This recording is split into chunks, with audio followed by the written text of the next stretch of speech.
한 달에 450만 원이면 웬만한 사람 둘이 한 집에서 사는 생활비입니다. 그런데 저는 그 돈을 혼자 쓰고 있었습니다. 간병인 비용, 병원비, 식사비 이것저것 합치면 그렇게 나왔습니다. 그때 저는 스스로에게 물었어요. 이게 과연 행복한 삶일까? 제 이름은 정희숙, 올해 74입니다. 젊을 때는 사회복지사로 30년 넘게 일했습니다. 남편과 함께 노인복지센터를 다니며 어르신들을 돌봤죠. 늘 노년은 준비가 중요하다고 말하던 제가 막상 나이가 들고 혼자가 되니 모든 게 두려워졌습니다. 남편이 떠난 건 열해 전이었어요. 새벽에 일어나 보니 숨이 멎어 있었습니다. 그날 이후로 제 세상은 반으로 잘린 듯했죠. 남편과 함께 웃던 식탁, 나란히 앉아 TV를 보던 거실, 모든 게 멈춰 있었습니다. 그때부터 제 일상은 조용했습니다. 조용하다는 말이 이렇게 슬플 줄 몰랐어요. 밥은 혼자 먹고 말은 혼자 하고 잠도 혼자 잤습니다. 처음엔 자유롭다고 생각했지만 시간이 지나자 그 자유가 고립이 되었어요. 몸이 말을 듣지 않기 시작한 건 70세를 넘기고 나서였습니다. 무릎이 시리고 계단을 오르내릴 때마다 숨이 찼습니다. 작년에는 결국 퇴행성 관절염으로 수술을 받았어요. 의사 선생님이 말했죠. 정 선생님, 앞으로는 무릎에 물이 가는 일은 피하셔야 합니다. 가능하면 혼자 지내지 마세요. 그날 밤 화장실에 가다가 발이 미끄러졌습니다.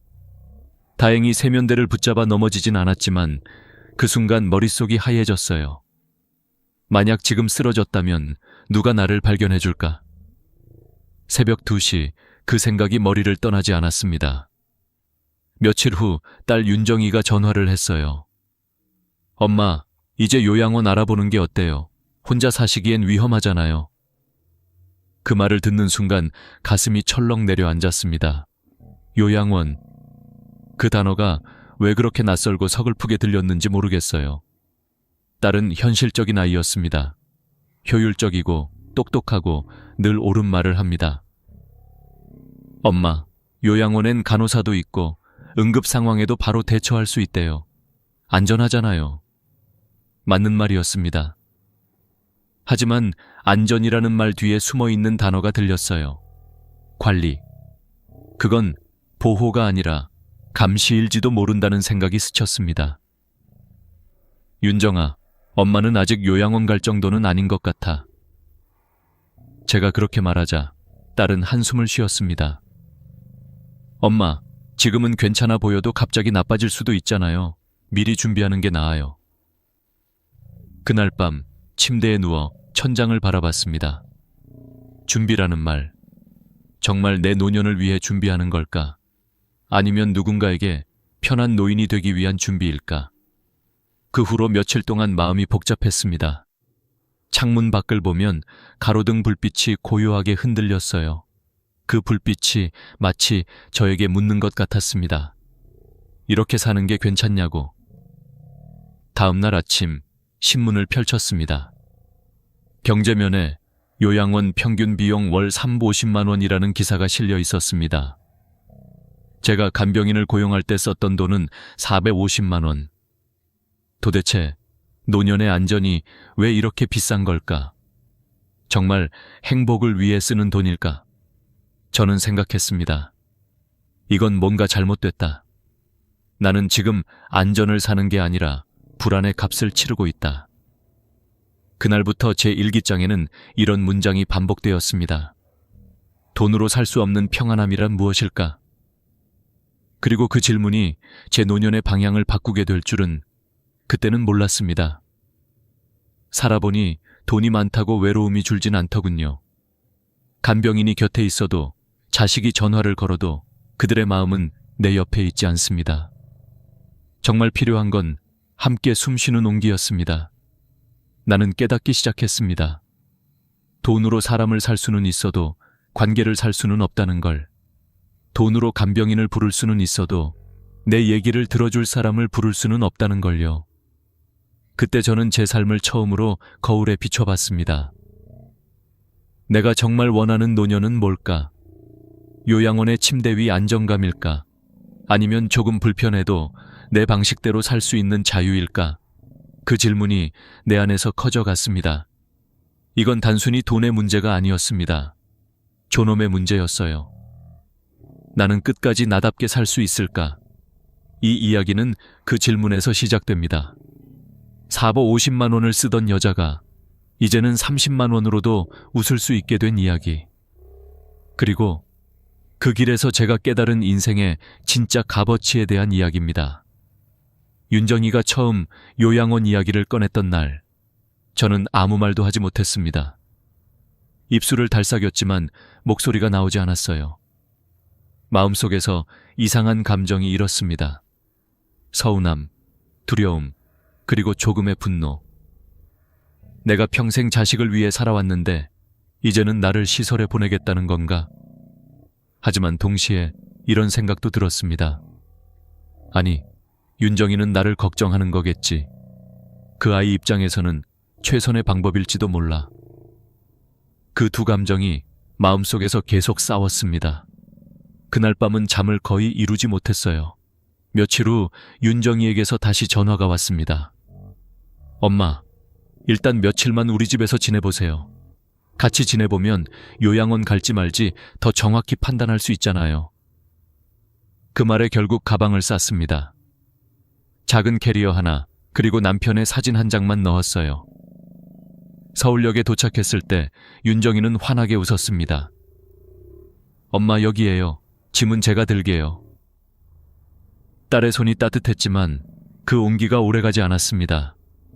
딸의 집은 깔끔하고 현대적이었어요. 거실 한쪽에 제 방이 마련되어 있었죠. 작지만 따뜻했습니다.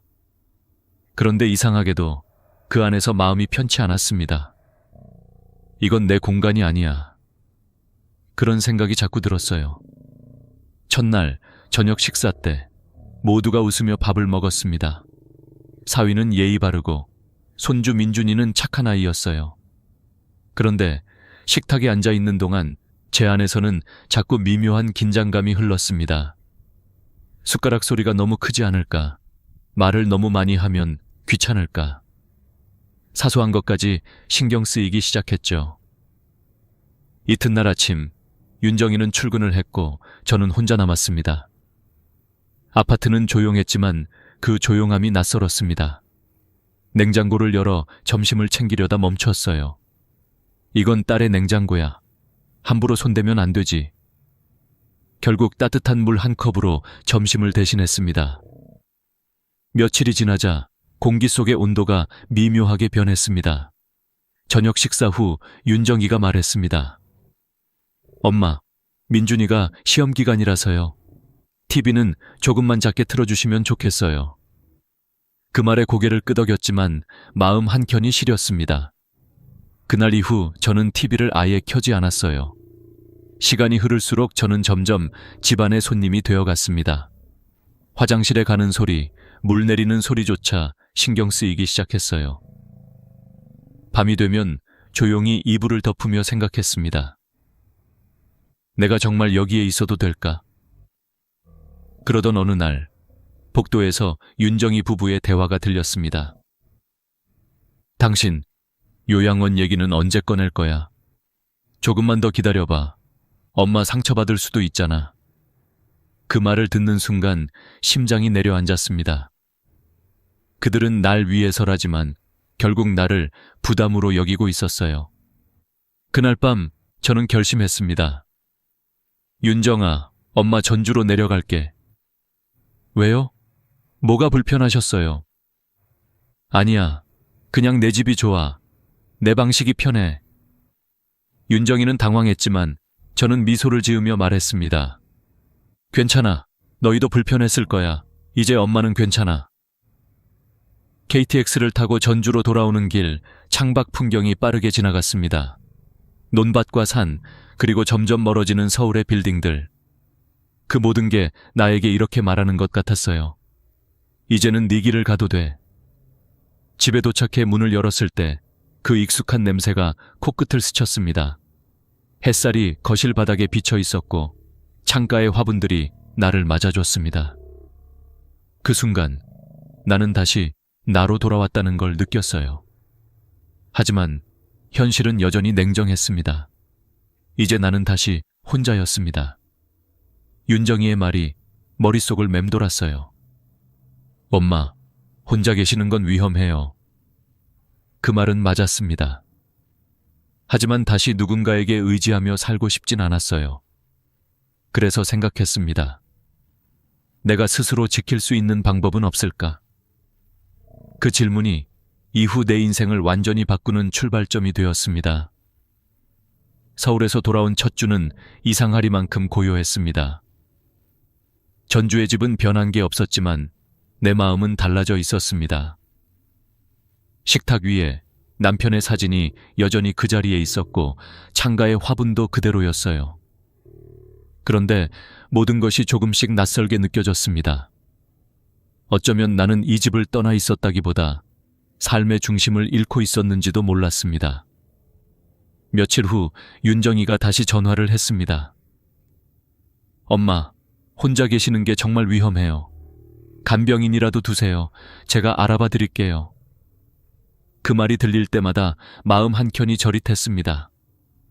보호라는 이름 아래 또다시 누군가에게 의존해야 하는 걸까? 하지만 무릎이 불편하고 밤마다 불안이 밀려오니 그 제안을 거절할 수 없었습니다.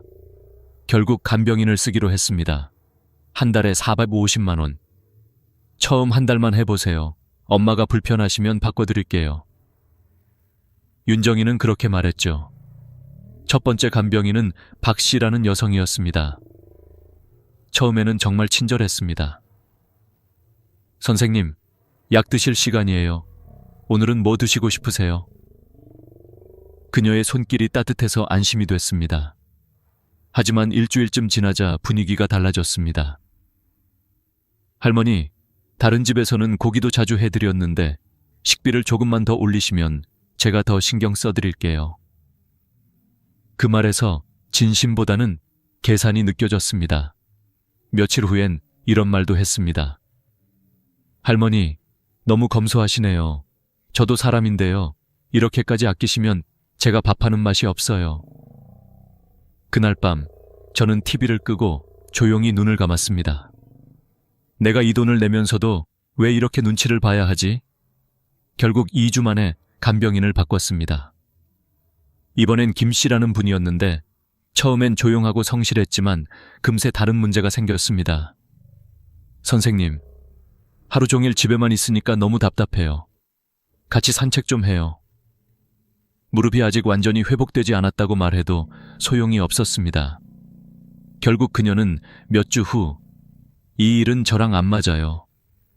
라며 그만두겠다고 했습니다. 그렇게 2번의 시도 모두 실패했습니다. 낯선 사람이 내 집을 드나드는 건 생각보다 큰 스트레스였습니다. 무엇보다 문제는 비용이었습니다.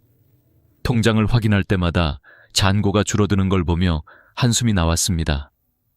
이건 마음도 돈도 버티지 못하겠구나.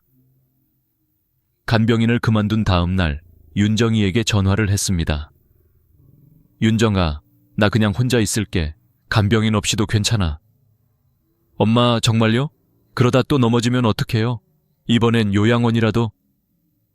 그 말을 들은 순간 심장이 쿵 내려앉았습니다.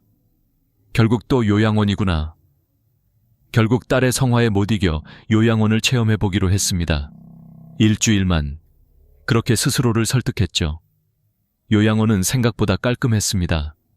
하얀 복도, 반짝이는 바닥, 직원들의 미소. 하지만 이상하게 공기가 무겁게 느껴졌습니다. 입소 절차를 마치자 직원이 말했어요. 선생님, 아침 7시 기상입니다. 8시에 식사하시고 10시에 체조 있으세요. 그 말 한마디가 제 숨을 막았습니다.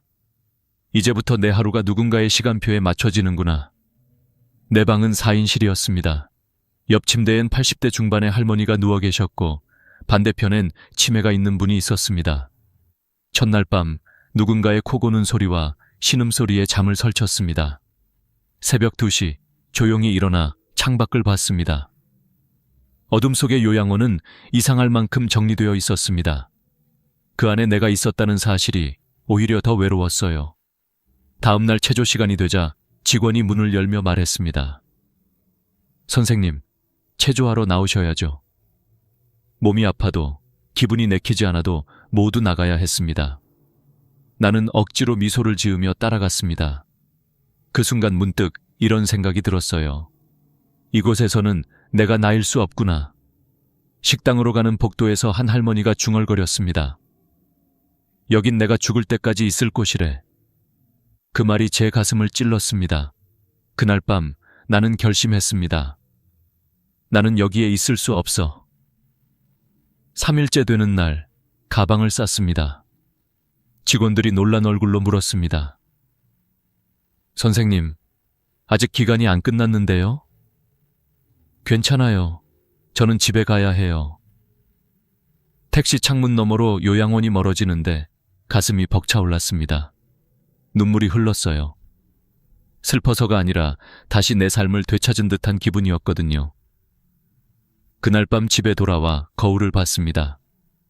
피곤한 얼굴이었지만 눈빛은 살아있었습니다. 그래, 나는 아직 살고 싶어. 살아있는 사람으로. 그리고 속삭였어요. 이제 진짜 나답게 살 방법을 찾아보자. 그 결심이 바로 다음 장면으로 이어졌습니다. 요양원을 나와 다시 집으로 돌아온 그날 밤, 나는 오랜만에 깊은 숨을 들이마셨다. 공기가 다르다고 느껴졌다. 누군가의 규칙이 아닌 내 리듬에 맞춘 공기였다. 하지만 동시에 공포도 따라왔다. 이제 정말 혼자다. 그 사실이 벽처럼 다가왔다.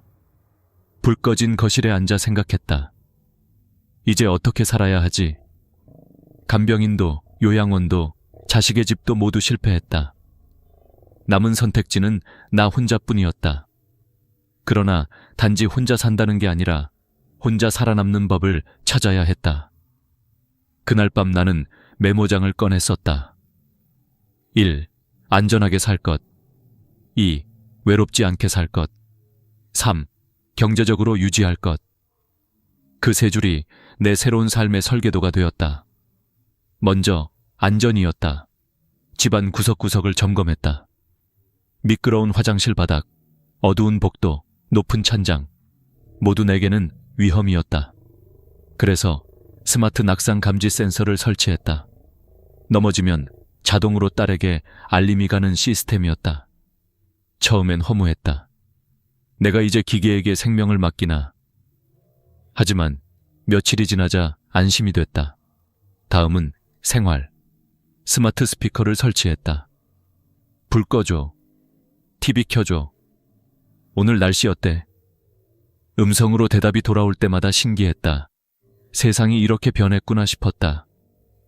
75세의 손끝에서 기술과 연결되는 감각이 묘하게 따뜻했다. 그런데 며칠이 지나자 다른 문제가 드러났다. 기계는 내 말을 잘 듣지만 내 이야기를 들어주지는 않았다. 외로움은 여전히 내 옆에 있었다. 혼자 밥을 먹는 건 여전히 괴로웠다.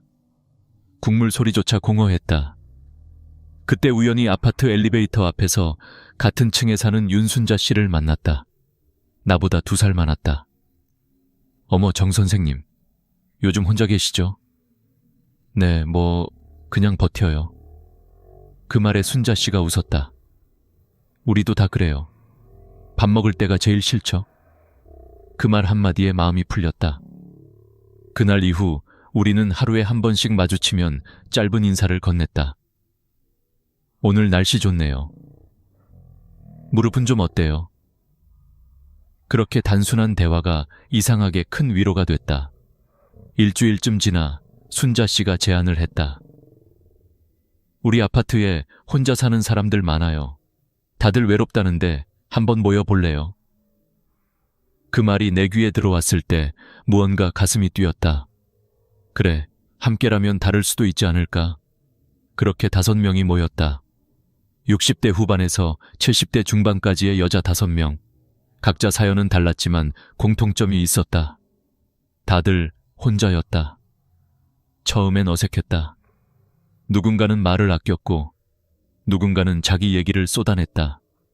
하지만 밥상 앞에서는 달랐다. 이 된장국 맛있다. 아, 이 반찬은 어디서 샀어요? 웃음이 나왔고 누군가는 눈물도 흘렸다. 그날 밤 집으로 돌아오는 길 나는 느꼈다. 혼자 있어도 혼자가 아니구나. 그 후 우리는 규칙을 세웠다. 월요일, 수요일, 금요일 돌아가며 한 명이 밥을 준비한다. 나머지는 밑반찬이나 재료를 챙긴다. 밥값은 공동으로 계산한다. 첫 달엔 어설펐지만 점점 손발이 맞았다. 누군가는 김치를 담그고 누군가는 된장을 만들었다. 밥을 함께 먹는다는 건 단순히 식사가 아니라 마음을 나누는 일이었다. 그 후로 또 하나의 습관이 생겼다. 매일 아침 단톡방에 인사를 남기는 것. 좋은 아침이에요. 오늘 병원 가요? 그 메시지가 늦어지면 서로 전화를 걸었다. 언니 괜찮아요? 왜 답이 없어요? 작은 행동이었지만 그것이 우리 모두의 안전망이 되었다. 그렇게 한 달이 흘렀습니다. 집은 여전히 작았고 돈은 여전히 많지 않았습니다. 하지만 마음의 크기는 달라졌습니다. 이젠 무섭다는 말보다 고맙다는 말이 더 많아졌습니다. 나는 깨달았습니다. 요양원에서의 규칙은 나를 묶었지만 이곳에서의 약속은 나를 살린다. 그리고 또 하나의 깨달음이 다가왔습니다. 함께의 시작은 거창한 게 아니었다는 것. 그저 누군가에게 밥 먹었어요? 라고 묻는 일에서 시작된다는 걸요. 시간이 흘러 우리의 작은 모임은 점점 단단해졌습니다. 처음엔 그저 밥을 같이 먹는 모임이었지만 이제는 서로의 하루를 챙기고 병원도 함께 다니고 가끔은 여행 계획도 세우는 작은 공동체가 되었습니다. 어느 날 순자 씨가 말했습니다. 우리 병원 갈 때도 같이 가면 어때요? 혼자 가면 헷갈리잖아요. 그 말에 모두가 고개를 끄덕였습니다. 나도 그 말을 듣는 순간 마음이 놓였습니다. 병원이라는 공간은 나이에 따라 점점 더 낯설고 무섭게 느껴지는 곳이었거든요. 그 후로 우리는 병원에 함께 갔습니다. 누군가 진료를 받을 땐 나머지가 대기실에서 기다렸습니다. 의사 선생님이 뭐라 하셨어요? 약은 식후에 드시래요? 아니면 식전이에요? 이런 대화들이 오가며 서로의 건강이 조금씩 개선되기 시작했습니다. 놀랍게도 이런 단순한 습관이 우리의 의료비를 줄였습니다. 혼자일 때는 사소한 증상도 놓쳤지만 함께 있을 때는 서로가 거울이 되어줬습니다. 언니, 얼굴이 좀 창백해 보여요. 오늘 약은 꼭 챙기세요. 이런 말 한마디가 큰 사고를 막기도 했죠. 그 다음은 경제였습니다. 처음엔 단순히 식비를 나누는 수준이었지만 시간이 갈수록 우리 모두의 지출 구조가 달라졌습니다.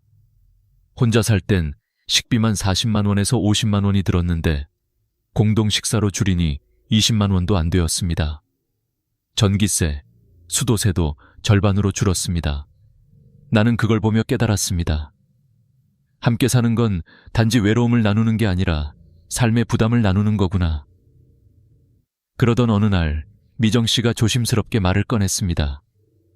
우리 그냥 밥만 같이 먹지 말고 뭔가 같이 할 수 있는 일을 찾아보면 어떨까요? 그 말에 모두가 잠시 생각에 잠겼습니다. 나는 말했다. 나는 옛날 이야기 잘해요. 손주들한테 자주 들려줬거든요. 순자 씨가 웃었습니다. 그럼 그거 해요. 요즘 아이들 그런 이야기 잘 안 듣잖아요. 그날 바로 우리는 아파트 게시판에 전단을 붙였습니다. 할머니가 들려주는 옛날 이야기 교실, 월 2회, 참여비 5,000원. 첫날엔 아이 셋이 왔습니다. 손주 같은 얼굴들.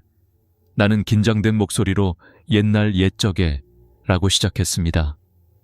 그런데 이야기 중반쯤 아이들 눈빛이 반짝이는 걸 보았습니다. 그때 느꼈습니다. 아, 나도 아직 누군가에게 필요한 사람이구나. 그 후 이야기를 들으러 오는 아이들이 늘었습니다. 어느새 이야기 교실은 지역신문에도 소개되었습니다. 전국 할머니의 이야기 교실, 아이들에게 인기. 그 기사를 보고 윤정기가 전화를 했습니다. 엄마, 대단하세요. 엄마가 이렇게 바쁠 줄 몰랐어요. 그 목소리에서 예전과 다른 뉘앙스가 느껴졌습니다. 걱정이 아닌 존경이 섞여 있었죠. 그날 밤 나는 내 손으로 만든 작은 수입표를 받습니다.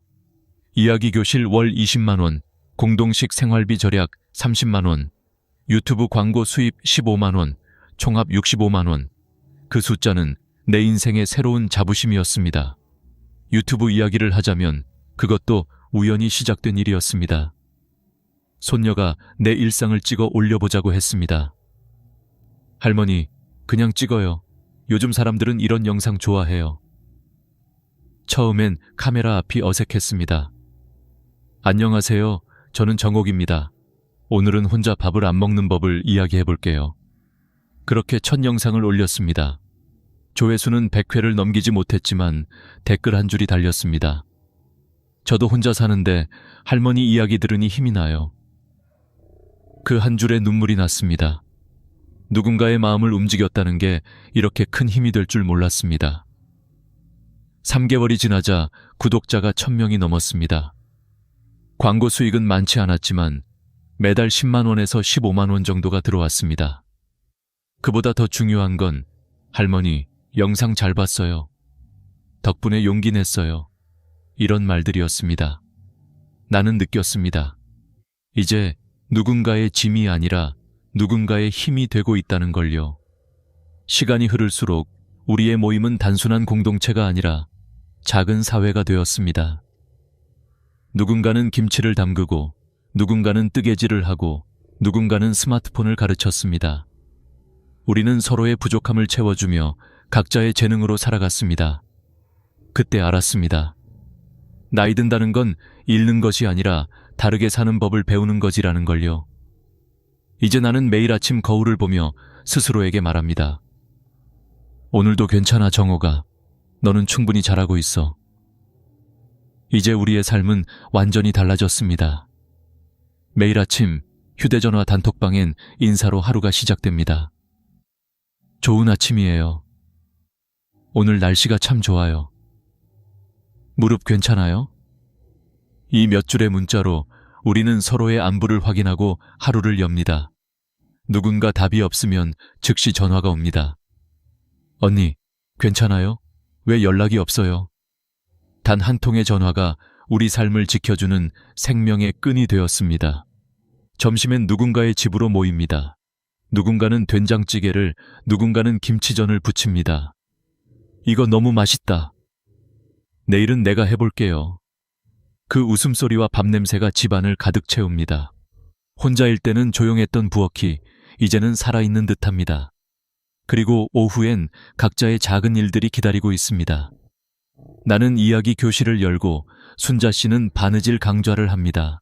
손재주 좋은 분은 손가방을 만들어 인터넷에 판매합니다. 그 수입은 많지 않지만 중요한 건 우리의 손으로 삶을 유지한다는 자부심이었습니다. 내가 번 돈으로 산 고추장이라 그런지 더 맛있네. 이런 소소한 말이 우리에겐 큰 행복이었습니다. 경제적으로도 우리는 놀라운 변화를 경험했습니다. 혼자 살 땐 매달 80만 원이 넘던 지출이 이제는 절반으로 줄었습니다. 식비는 공동으로 나누고 공과금도 균등하게 부담하니 부담이 훨씬 적었습니다. 게다가 우리는 스스로 노년의 경제 공동체를 만들어가고 있었습니다. 누군가가 돈을 벌면 나누고 아플 때는 함께 병원에 가주고 필요한 물건은 같이 사서 나눴습니다. 건강도 놀라울 만큼 좋아졌습니다. 같이 밥을 먹으니 식습관이 규칙적이 되었고 산책도 함께하니 운동량이 늘었습니다. 병원을 함께 다니며 초기 질병을 미리 발견할 수 있었습니다. 어느 날 의사 선생님이 말했습니다. 혈압이 많이 안정됐네요. 비결이 뭐예요? 나는 웃으며 대답했습니다. 그냥 덜 외로워졌어요. 정말 그랬습니다. 몸보다 마음이 먼저 회복된다는 걸 나는 75세가 되어서야 알았습니다. 이제 나는 매일 저녁 창문을 열고 하늘을 봅니다. 오늘도 잘 살았다. 그리고 이렇게 덧붙입니다. 혼자가 아니라서 다행이다. 한국에서도 우리 같은 사람들이 점점 늘어나고 있습니다. 혼자이지만 함께 사는 시니어 코하우징이 전국 곳곳에 생겨나고 있습니다. 일본에서는 이미 20년 전에 이런 모델이 정착됐고, 덴마크와 미국에서는 노년층의 40%가 이런 공동체에서 살아갑니다. 그 결과 고독사는 30% 이상 줄고 의료비는 40% 이상 감소했다고 합니다. 결국 사람은 함께일 때 비로소 건강해진다는 사실을 세계가 증명하고 있는 것입니다. 이제 나는 확신합니다. 노후의 행복은 돈이 아니라 관계에서 온다는 것을. 요양원도, 간병인도, 자식의 도움도 아닌 함께 사는 용기가 진짜 노후의 답이라는 것을요. 혹시 이 영상을 보고 계신 당신도 외로움 속에서 버티고 계신가요? 밤마다 나 혼자 살아도 될까 하고 걱정하고 계신가요? 그렇다면 오늘이 바로 그 첫걸음입니다. 엘리베이터에서 만나는 이웃에게 인사해보세요. 언니, 같이 밥 한번 먹을까요? 그 한마디가 인생을 바꿀 수 있습니다. 노후는 끝이 아닙니다. 또 다른 시작입니다. 함께하면 가능합니다. 당신도 할 수 있습니다. 오늘 제 이야기가 마음에 와닿았다면 좋아요와 구독으로 응원해주세요. 그리고 댓글로 여러분의 생각을 들려주세요. 당신의 한 줄이 누군가의 삶을 바꿀 수 있습니다. 오늘도 잊지 마세요. 우리 인생은 혼자가 아닙니다. 함께할 누군가가 있다면 그것만으로도 이미 충분히 따뜻합니다. 밤마다 자다가 자꾸 깨시는 분들, 새벽이 되면 시계를 보고 한숨 쉬는 분들, 그리고 아침이 와도 머리가 무겁고 몸이 나른한 분들, 혹시 지금 그런 밤을 보내고 계신가요? 저는 74세 수면의학 전문의 윤전국입니다. 수많은 환자분들을 만나며 깨달은 게 하나 있습니다. 바로 잠을 못 자는 건 나이가 들어서가 아니라 몸이 보내는 신호를 잘못 읽고 있기 때문이라는 사실입니다. 저 역시 예전엔 이렇게 생각했습니다. 나이 들면 원래 잠이 줄지, 다들 그렇다잖아. 하지만 환자들을 만나면 만날수록 그 생각이 얼마나 위험한 착각이었는지 절실히 느꼈습니다. 나이가 들수록 잠이 줄어드는 게 아니라 잠을 관장하는 시스템이 흐트러지는 것이었습니다. 즉, 고장이 난 거죠. 그런데 많은 분들이 이 고장을 노화라고 착각합니다. 그 착각이 몸을 더 힘들게 합니다. 제가 기억하는 72세 김순애 할머니가 있습니다. 원장님, 전 잠을 자도 잔 것 같지가 않아요. 눈은 감고 있는데 머리는 계속 깨어 있는 것 같아요. 그분의 표정엔 절망이 묻어 있었습니다. 매일 밤 같은 시간에 깨서 시계를 보고 다시 눕지만 잠이 오지 않아 결국 새벽을 맞으셨죠. 낮에는 멍하고 기억도 흐릿해지고 친구 생일도 잊어버리셨습니다. 그때 저는 느꼈습니다. 이건 단순히 잠의 문제가 아니라 삶의 균형이 무너진 신호구나. 수면장애를 방치하면 어떤 일이 일어날까요? 미국 국립수면재단 연구에 따르면 수면 시간이 6시간 미만인 사람은 심혈관 질환, 고혈압, 당뇨, 우울증, 치매의 위험이 2배 이상 높습니다. 왜일까요? 우리 몸은 밤에만 회복합니다. 낮 동안 손상된 세포를 고치고 면역세포를 만들고 뇌의 노폐물을 청소하는 시간이 바로 잠든 사이입니다. 그런데 잠이 부족하면 이 청소 시간이 사라지는 겁니다. 몸도, 마음도, 뇌도 쉬지 못하죠. 그래서 저는 오늘 여러분께 분명히 말씀드립니다. 수면 부족은 나이 탓이 아닙니다. 그리고 절대 그냥 지나가는 일도 아닙니다. 나이 들면 잠이 줄어든다는 건 잘못된 상식입니다. 실제로 60대, 70대라도 8시간 이상 숙면하시는 분들 많습니다. 그분들의 공통점은 하나입니다. 자기 몸의 신호를 제대로 듣고 환경을 바르게 만든다는 것. 제가 진료했던 76세 이영주 어르신은 처음 오셨을 때 이렇게 말했습니다. 원장님, 난 그냥 나이 탓인 줄 알았어요. 새벽 4시면 눈이 떠지고 그게 당연한 줄 알았죠. 그분은 2주 동안 제 조언을 실천했습니다. 잠자기 전 TV 끄기, 핸드폰 멀리 두기, 조명 낮추기, 매일 같은 시간 기상하기. 불과 10일 후 그분은 이렇게 말씀하셨습니다. 이상하죠? 새벽에 한 번도 안 깨고 6시까지 잤어요. 그때 저는 속으로 미소 지었습니다. 몸은 우리가 생각하는 것보다 훨씬 더 회복력이 강합니다. 사람의 뇌는 밤이 되면 수면 모드로 전환되어야 합니다. 그런데 현대인의 생활은 그 신호를 엉망으로 만듭니다. 밤에도 밝은 조명, 끊임없는 뉴스, 스마트폰 불빛, 이 모든 게 뇌에 아직 낮이다 라는 착각을 심어줍니다. 결국 멜라토닌이 분비되지 않고 잠은 멀어집니다. 몸은 쉬고 싶은데 뇌가 아직 시간이 아니야 라며 계속 깨어있는 상태, 그게 바로 수면장애의 시작입니다. 제가 40년 동안 환자를 보며 느낀 건 이겁니다. 잠을 잘 자는 사람은 특별한 게 아니라 단지 자연의 리듬을 거스르지 않는 사람이다. 우리는 모두 태어날 때부터 낮엔 빛을 보고 움직이며 밤엔 어둠 속에서 쉬도록 설계되어 있습니다. 하지만 나이가 들수록 세상은 더 밝아지고 더 시끄러워지고 마음은 더 복잡해집니다. 그래서 몸이 보내는 쉼의 신호를 잃어버린 겁니다. 여러분, 오늘부터 기억하세요. 수면장애는 몸이 보내는 경고문입니다. 나는 이제 좀 쉬고 싶다는 신호를 무시하지 마세요. 그 신호를 듣는 순간 회복은 이미 시작된 겁니다. 그리고 제가 지금부터 알려드릴 5가지 방법을 따라 하신다면 수면제 없이도 밤 10시부터 아침 6시까지 깊이 잘 수 있습니다. 그건 결코 꿈이 아닙니다. 오늘 밤부터라도 시작해보세요. 당신의 잠이 바뀌면 내일의 기분도 바뀝니다. 그리고 삶의 에너지가 다시 돌아옵니다.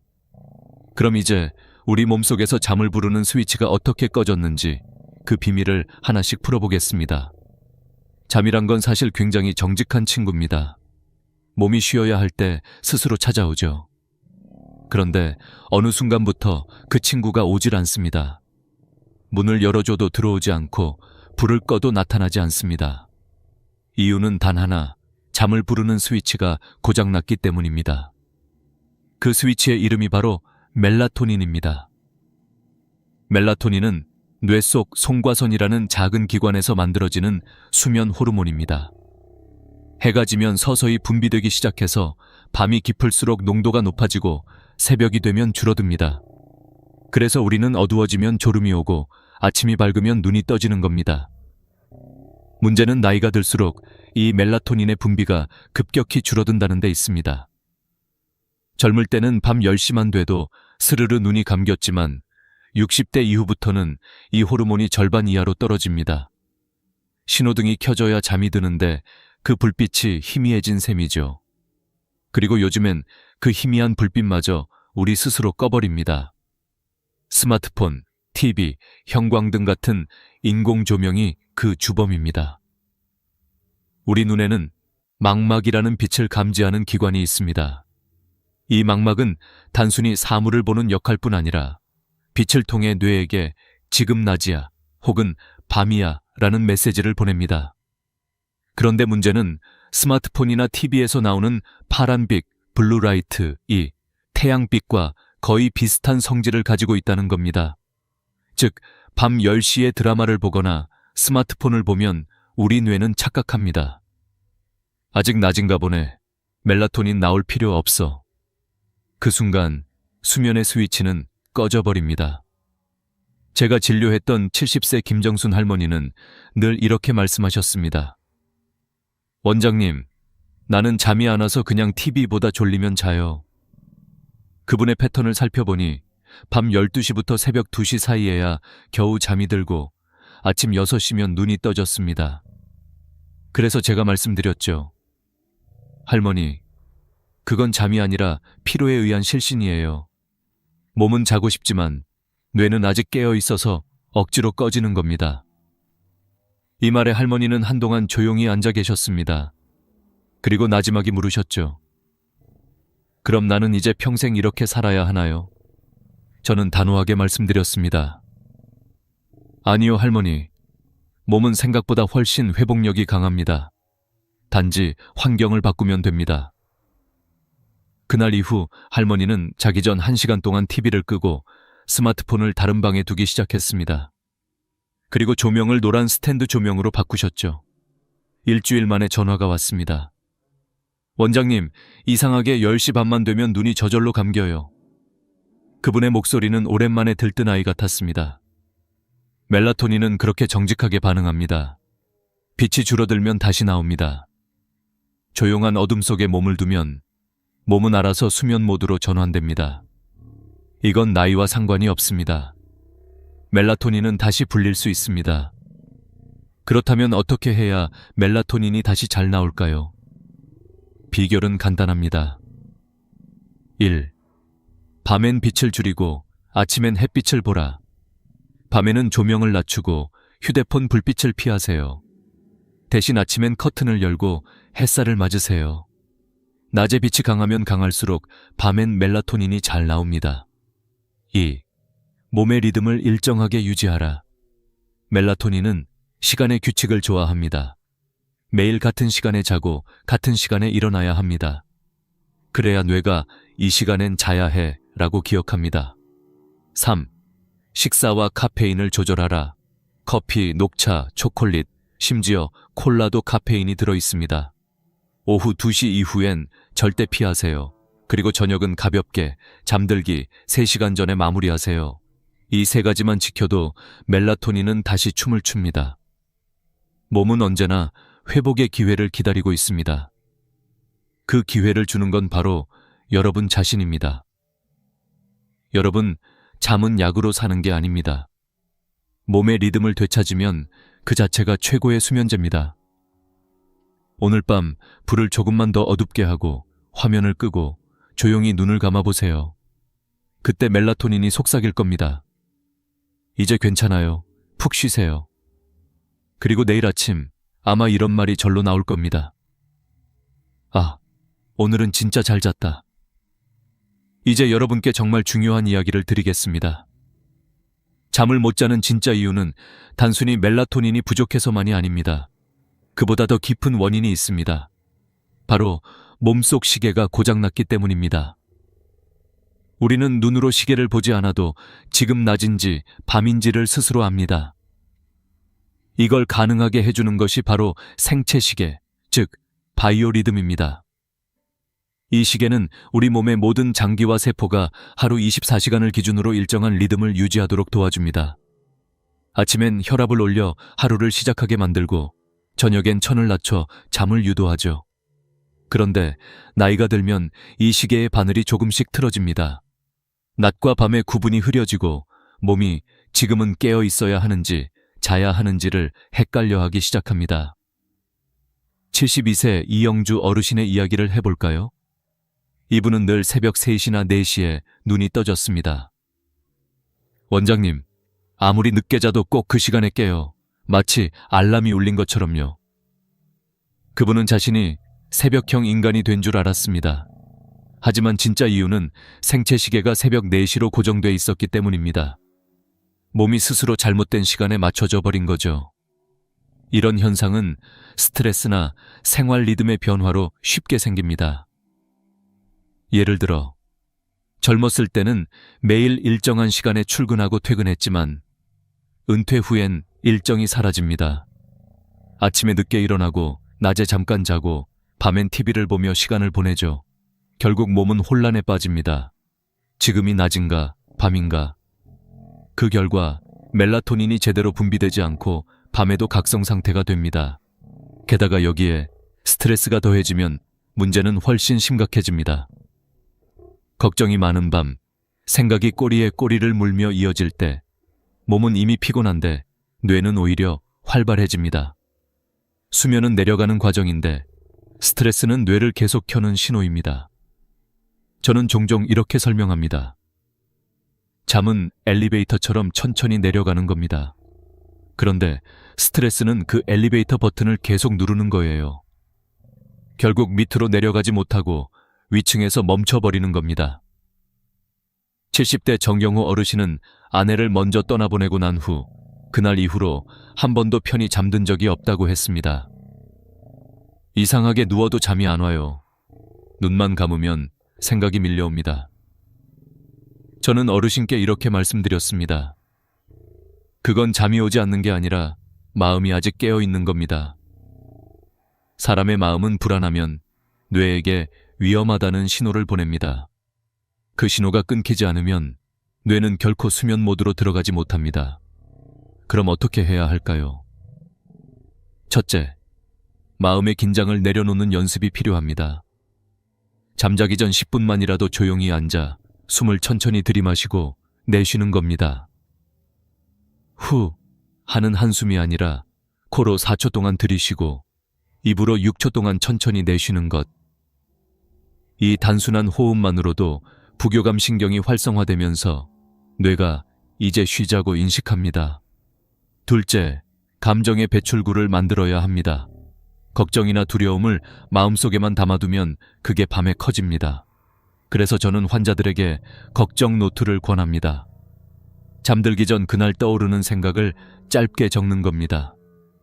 오늘도 잠이 잘 올까 걱정된다. 내일 병원비가 부담된다. 이렇게 적고 나면 이상하게 마음이 조금 가벼워집니다. 뇌가 그 걱정을 종이에 넘겨준 거죠. 셋째, 낮에 활동을 회복해야 합니다.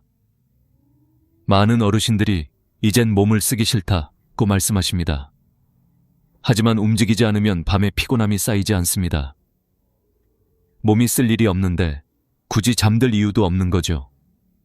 잠은 노동의 보상입니다. 몸이 오늘 하루 고생했다고 느낄 때 비로소 찾아오는 친구예요. 73세 김병태 어르신은 이런 말을 했습니다. 원장님, 요즘은 잠이 안 와서 새벽까지 뉴스만 봅니다. 그래서 저는 권했습니다. 뉴스 대신 아침마다 동네 한 바퀴 걸으세요. 3주 뒤 어르신은 웃으며 말씀하셨습니다. 요즘은 저녁만 되면 눈이 스르르 감겨요. 이렇듯 몸의 시계는 빛, 리듬, 감정 세 가지로 움직입니다. 이 셋 중 하나만 망가져도 전체가 흔들립니다. 그러니 여러분, 잠이 오지 않는다면 약을 찾기 전에 먼저 물어보세요. 내 몸의 시계는 지금 몇 시인가? 만약 그 시계를 다시 맞출 수 있다면 그날 밤 당신의 몸은 스스로 불을 끄고 아침이 올 때까지 단 한 번도 깨지 않을 겁니다. 그리고 그 다음 날 눈을 뜨며 이런 말이 절로 나올 겁니다. 오늘은 정말 마음이 편하다. 이제부터는 여러분이 가장 궁금해하실 부분. 그래서 도대체 어떻게 해야 밤 10시부터 아침 6시까지 통잠을 잘 수 있나요? 그 해답을 구체적으로 알려드리겠습니다. 제가 40년 동안 환자들을 만나며 내린 결론은 단순합니다. 잠은 환경이 만든다. 수면제보다 강력한 약은 없습니다. 하지만 약보다 더 강력한 건 환경의 힘입니다. 그 첫 번째 비결은 바로 수면의 리듬을 만드는 것입니다. 잠은 갑자기 찾아오는 게 아닙니다. 몸이 지금은 자야 해 라는 신호를 기억할 때 자연스럽게 찾아옵니다. 그래서 저는 이렇게 말합니다. 졸릴 때 자지 말고 자야 할 때 자라. 많은 어르신들이 이렇게 말씀하십니다. 나는 졸릴 때 자요. 안 졸리면 그냥 TV보다 자요. 하지만 그건 몸의 리듬을 더 망가뜨리는 습관입니다. 졸릴 때 자면 오늘은 새벽 1시에, 내일은 11시에, 그 다음 날은 2시에 자게 됩니다. 이렇게 되면 몸은 언제 잠들어야 할지 혼란에 빠집니다. 제가 만난 74세 최병호 어르신은 늘 이렇게 말하셨습니다. 원장님, 난 새벽 2시가 돼야 겨우 잠이 와요. 그래서 저는 단호하게 권했습니다. 아침 6시에 일어나세요.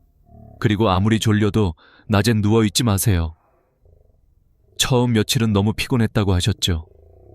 하지만 일주일이 지나자 놀라운 일이 일어났습니다. 밤 10시가 되면 자연스럽게 졸음이 밀려오고 새벽 6시까지 한 번도 깨지 않았다고 하셨습니다. 그게 바로 몸의 시계가 다시 맞춰진 신호입니다. 두 번째 비결은 빛과 어둠을 관리하는 것입니다. 잠은 어둠이라는 신호를 받아야 시작됩니다. 조명이 너무 밝으면 뇌는 아직 낮이라고 착각하죠. 그래서 잠자기 전 1시간은 조명을 최대한 줄이세요. 밝은 형광등 대신 노란빛 스탠드 하나면 충분합니다. 그리고 TV나 스마트폰은 절대 금지입니다. 나는 드라마 보다가 잠들어요 라고 말씀하시는 분들 많지만 그건 진짜 잠이 아니라 피로로 인한 쓰러짐입니다. 화면 불빛은 멜라토닌 분비를 완전히 차단합니다. 심지어 그 효과는 30분 이상 지속되기 때문에 드라마가 끝나고 불을 꺼도 뇌는 여전히 깨어 있습니다. 제가 진료한 김말순 할머니는 밤마다 드라마를 보시다 새벽 2시에야 잠드셨습니다. 그게 유일한 즐거움이라서요. 그 마음을 이해합니다. 하지만 저는 이렇게 말씀드렸습니다. 할머니, 즐거움은 낮에 찾으셔야 합니다. 밤은 몸이 회복하는 시간이에요. 즐거움 대신 쉼을 주셔야 내일이 편안해집니다. 그날 이후 할머니는 드라마를 저녁 8시까지만 보시고 9시부터는 불을 낮추고 조용한 음악을 들으셨습니다. 3주 후 할머니는 웃으며 말씀하셨죠. 요즘은 밤 10시만 되면 눈이 절로 감겨요. 세 번째 비결은 저녁 이후의 습관을 바꾸는 것입니다. 의외로 많은 분들이 잠을 망치는 가장 큰 이유가 식사와 음료라는 사실을 모르십니다. 저녁 식사를 7, 8시에 하고 과일이나 커피를 마시며 TV를 보는 게 일상인 분들 많죠. 하지만 이게 바로 밤잠을 깨우는 주범입니다. 소화기관은 밤이 되면 쉬어야 합니다. 그런데 늦은 식사나 카페인은 위를 계속 자극합니다. 몸은 쉬고 싶은데 위장은 일하고 있으니 뇌도 함께 깨어 있는 겁니다. 70대 조복남 어르신은 이렇게 말씀하셨습니다. 난 밤에 커피 안 마셔요. 낮 3시쯤 한 잔 마시는데. 하지만 그 커피 한 잔의 카페인은 밤 10시까지 몸속에 남아 있었습니다. 결국 그 한 잔이 숙면을 방해한 겁니다. 그래서 저는 말씀드렸습니다. 커피, 홍차, 녹차, 초콜릿은 오후 2시 이후엔 피하세요. 그리고 저녁 식사는 잠들기 최소 3시간 전에 끝내세요. 그렇게 2주만 실천하자 어르신은 말씀하셨습니다. 요즘은 베개만 닿으면 잠이 와요.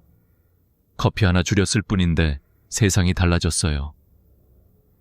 네 번째 비결은 몸의 온도를 조절하는 것입니다. 잠은 천이 떨어질 때 찾아옵니다.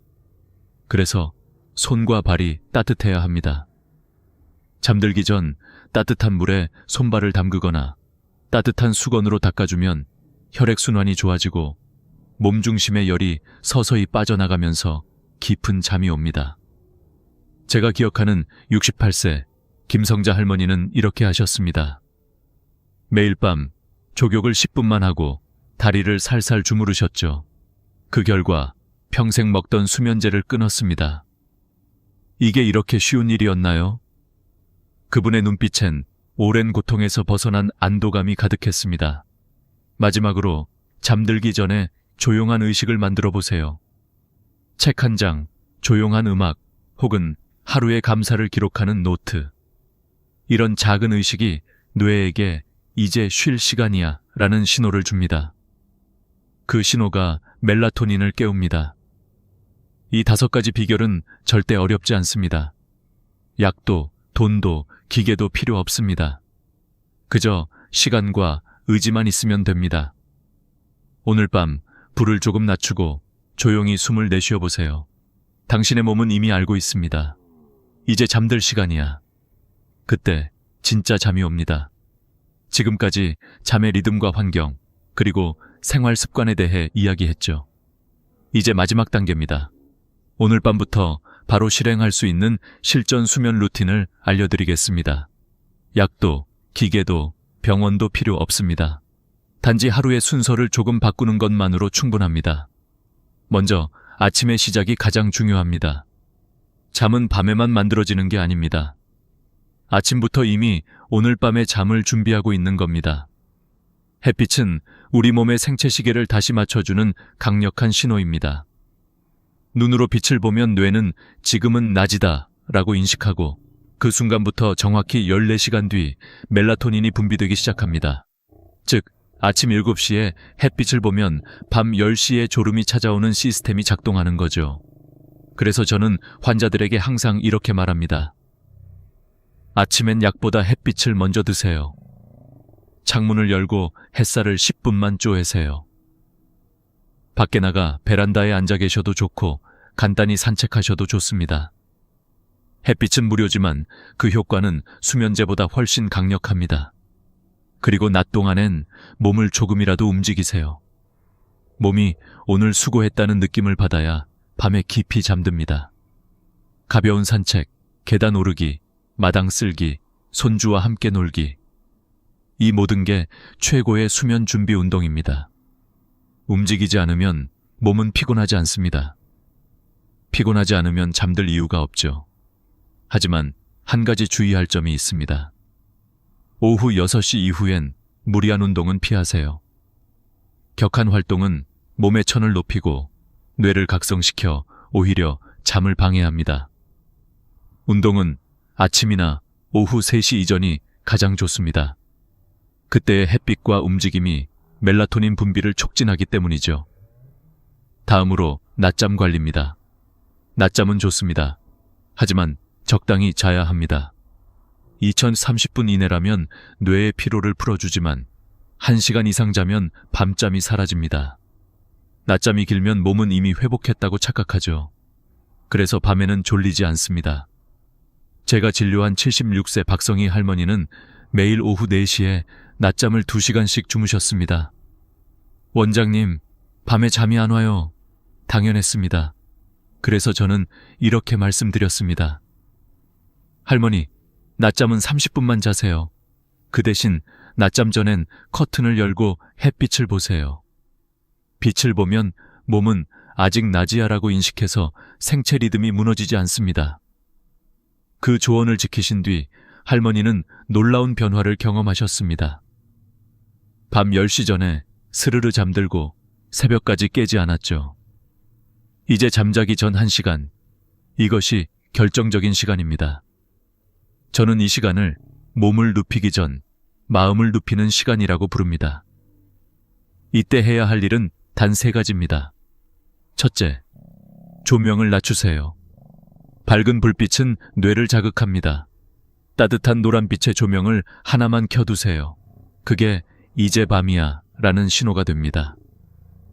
둘째, 소리를 멈추세요. 뉴스, 드라마, 유튜브 같은 자극적인 소리는 뇌를 계속 깨웁니다. 대신 잔잔한 클래식, 자연의 소리 혹은 조용한 명상 음악이 좋습니다. 이때 가장 좋은 소리는 당신의 호흡 소리입니다. 4초 들이쉬고 6초 내쉬는 깊은 호흡을 반복하세요. 그 리듬에 뇌가 맞춰지면 어느새 잠의 문이 열립니다. 셋째, 감사 노트를 쓰세요. 오늘 하루 잘된 일 1가지, 감사한 일 1가지를 적는 겁니다. 오늘 손주가 전화해줘서 기뻤다. 햇빛이 따뜻해서 좋았다. 이 짧은 문장은 마음의 온도를 낮춰줍니다. 불안과 긴장을 내려놓는 가장 간단한 방법입니다. 마지막으로 손과 발을 따뜻하게 해주세요. 따뜻한 물에 담그거나 수건으로 감싸면 혈액순환이 좋아지고 몸 중심의 열이 천천히 빠져나갑니다. 그때 비로소 깊은 잠이 시작됩니다. 이 모든 과정을 마치고 나면 불을 끄고 눈을 감으세요. 그때 몸은 이렇게 속삭일 겁니다. 오늘은 괜찮아. 이제 푹 쉬자. 잠은 억지로 잡는 게 아닙니다. 준비가 되었을 때 저절로 찾아오는 친구입니다. 오늘부터 이 루틴을 실천해 보세요. 며칠 후 아침에 이런 말이 절로 나올 겁니다. 오랜만에 진짜 잠을 잤다. 그리고 그 순간부터 당신의 하루는 다시 빛나기 시작할 겁니다. 이제 여러분께 마지막으로 꼭 드리고 싶은 말이 있습니다. 잠은 단순히 피로를 푸는 행위가 아닙니다. 잠은 우리 인생의 회복장치이며 기억을 저장하는 시간이고 몸과 마음이 다시 태어나는 순간입니다. 이 시간을 잃는다는 건 하루의 절반을 잃는 것과 같습니다.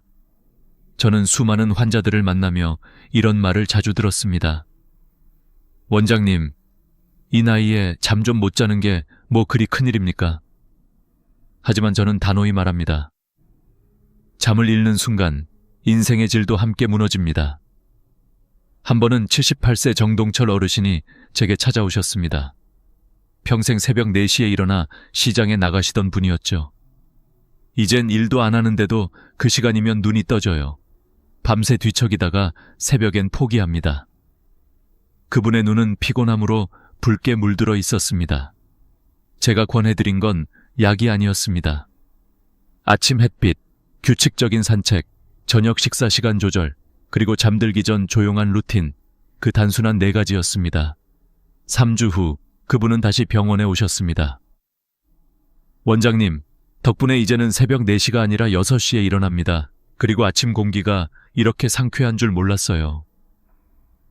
그 미소는 40년 동안 일하던 때보다 훨씬 밝았습니다. 그분이 하신 말씀 중 아직도 제 마음에 남은 한 문장이 있습니다. 잠을 되찾고 나니 인생이 다시 시작된 것 같습니다. 여러분, 잠은 단지 피곤한 몸을 쉬게 하는 시간이 아닙니다. 당신의 세포가 회복하고 기억이 정리되고 마음이 정돈되는 삶의 재부칭 시간입니다. 이 시간을 가볍게 여기지 마세요. 당신의 인생이 얼마나 풍요롭고 행복할 수 있는지는 얼마나 잘 자느냐에 달려 있습니다. 제가 말씀드린 5가지 원칙 꼭 기억하세요. 1. 아침 햇빛으로 하루를 시작하기. 2. 낮에는 몸을 움직이기. 3. 오후엔 카페인과 과식 피하기. 4. 밤 10시 이전에 조명을 줄이고 마음을 쉬게 하기. 5.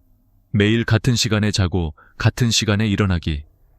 이 5가지를 실천하는 순간 당신의 몸은 기억할 겁니다. 이제는 편히 자도 괜찮아. 그리고 언젠가 당신도 이렇게 말하게 될 겁니다. 나는 이제 매일 밤이 기다려진다. 그 밤은 고요하고 따뜻하며 당신이 평생 꿈꿔왔던 진짜 휴식의 시간일 것입니다. 오늘 영상이 여러분께 작게나마 도움이 되었다면 지금 좋아요와 구독을 눌러주세요.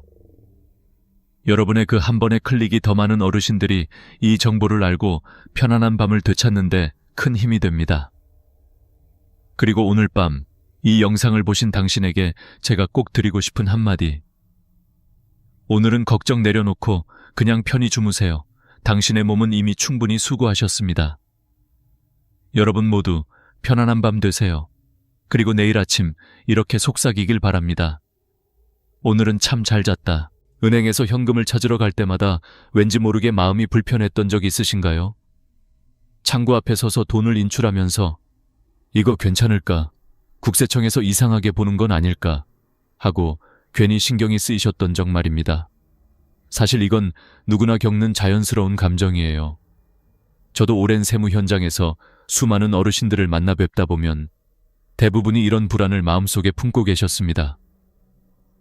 얼마 전 78세 김옥분 할머니께서 제 사무실로 찾아오셨습니다. 할머니는 제 손을 꼭 잡고 눈시울을 붉히셨습니다.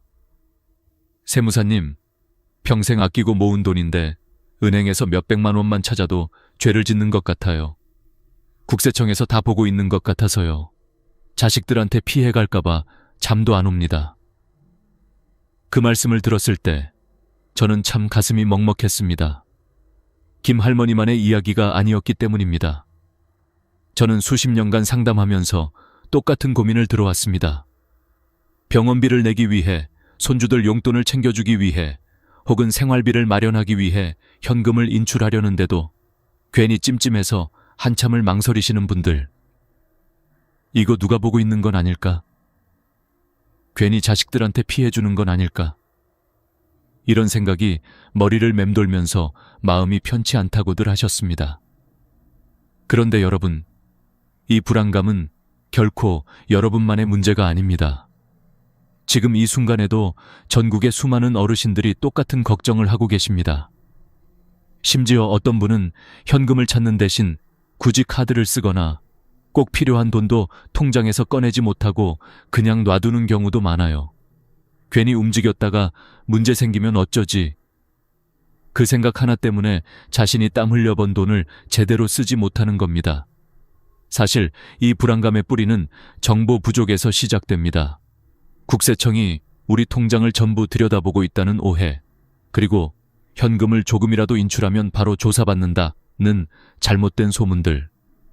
이런 이야기들이 입소문처럼 퍼지면서 사람들의 마음속에 두려움이 자리 잡았습니다. 하지만 제가 말씀드리고 싶은 건 아주 단순합니다. 국세청은 여러분의 모든 거래를 감시하지 않습니다. 감시받는다는 생각이 아니라 시스템적으로 확인이 가능한 구조라는 걸 아시면 훨씬 마음이 편해지실 겁니다.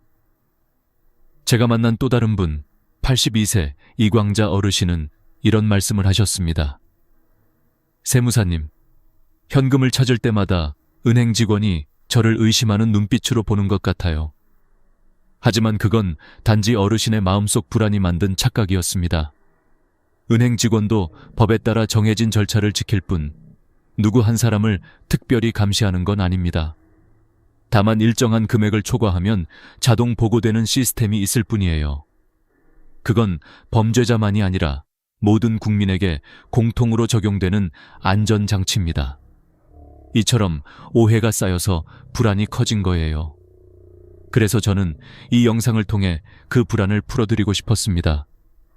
김옥분 할머니처럼 밤잠을 설치지 않도록 여러분이 마음 편히 생활비를 인출하고 손주들에게 용돈을 주실 수 있도록 말이죠. 오늘 이야기의 목적은 단 하나입니다. 여러분의 평생 번 돈을 불안 없이 당당하게 현명하게 사용하는 법. 그렇다면 국세청은 정말 우리 돈을 다 들여다보고 있을까요? 그리고 그 시스템이라는 건 도대체 어떻게 작동하고 있을까요? 다음 부분에서 그 눈의 원리, 즉 국세청이 우리 금융정보를 어떻게 받게 되는지를 아주 쉽게 풀어드리겠습니다. 이 구조를 이해하셔야 불안이 사라지고 제가 알려드릴 현금 인출의 황금률을 완벽히 이해하실 수 있을 겁니다. 이제 다음 이야기로 넘어가 볼까요? 우리의 통장에서 국세청까지 그 길의 진짜 구조를 하나씩 짚어드리겠습니다. 이제 많은 분들이 궁금해하시는 부분으로 넘어가 볼까요? 도대체 국세청은 어떻게 우리 통장 속 현금 흐름을 아는 걸까? 사람들은 막연히 다 들여다본다고 생각하지만 사실은 명확한 절차와 단계가 있습니다. 그 과정을 이해하면 불안감이 아니라 이해가 남게 됩니다.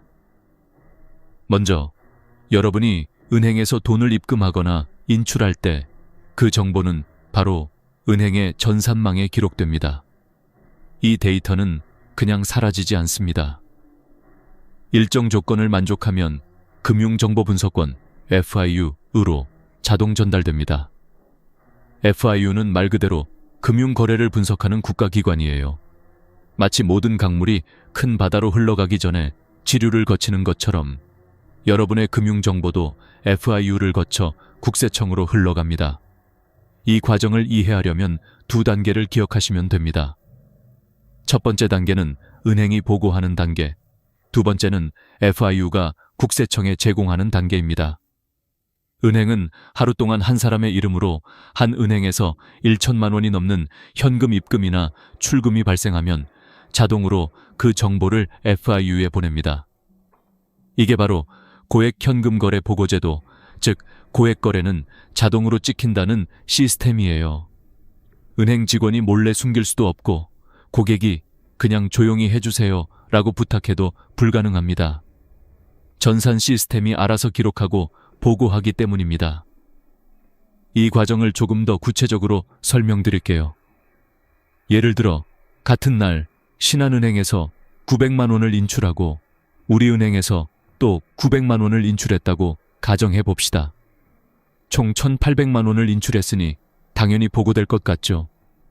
하지만 아닙니다.